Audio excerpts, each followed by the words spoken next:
네, 6일 지방선거에서 국민의힘의 완승이 굳어졌습니다.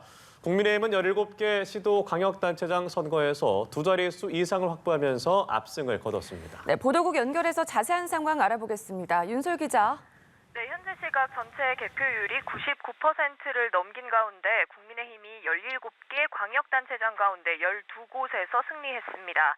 윤석열 정부 출범 22일 만에 실시된 첫 전국 단위 선거에서 유권자들은 여권이 내세운 정권 안정론에 힘을 실어준 결과로 풀이됩니다. 서울시장 선거에서 오세훈, 부산시장 박형준, 대구시장 홍준표, 경북지사 이철우, 인천시장 유정복 후보 등이 당선됐습니다.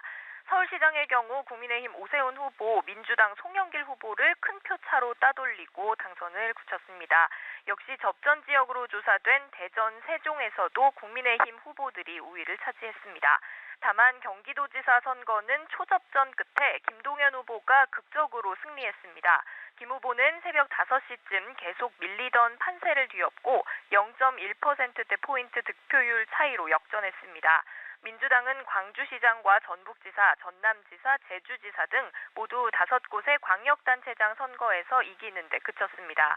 민주당은 선거 기간 정권 견제론을 내세웠지만 검수완박법 강행 처리로 여론이 악화한 데다 성비위 사건 등 악재가 잇따르며 수세에 몰린 채 선거를 치렀습니다. 민주당은 지도부가 퇴진할 것으로 보이는 데다 패배 책임론을 둘러싼 계파 간 갈등이 예고되는 등 경랑에 휩싸일 걸로 보입니다. 네, 지방선거와 국회의원 보궐선거에 출마한 양당 거물급 후보들의 성적표는 어떻습니까? 네, 이번 선거에서 거물급 후보들의 희비도 엇갈렸습니다. 앞서 보셨듯이 잠룡으로 분류되는 오세훈 서울시장 후보는 4선에 성공해 자연스럽게 여권의 유력 대권주자로 올라서게 됐습니다. 큰 표차로 승리했을 뿐 아니라 전체적인 서울 선거를 견인하면서 대권주자로 입지를 다졌습니다.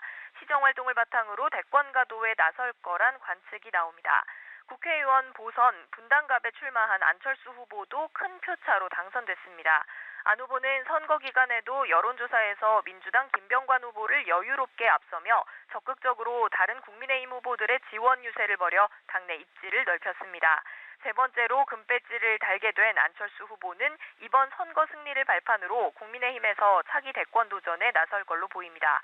역시 개양을 보선에 출마한 민주당 이재명 후보도 승리했지만 선거 기간 여론조사에서 박빙의 구도를 보이면서 개양을에 발이 묶였습니다. 이재명 후보는 여의도에 입성한 뒤 전당대회 출마가 기정사실화됐지만 총괄 선대위원장을 맡아지 위한 이번 선거에서 민주당이 참패함에 따라 타격을 입게 됐습니다. 대구시장 선거에서 승리한 국민의힘 홍준표 후보도 대선 주자급으로 재기를 모색할 걸로 보입니다. 지금까지 보도국에서 전해드렸습니다.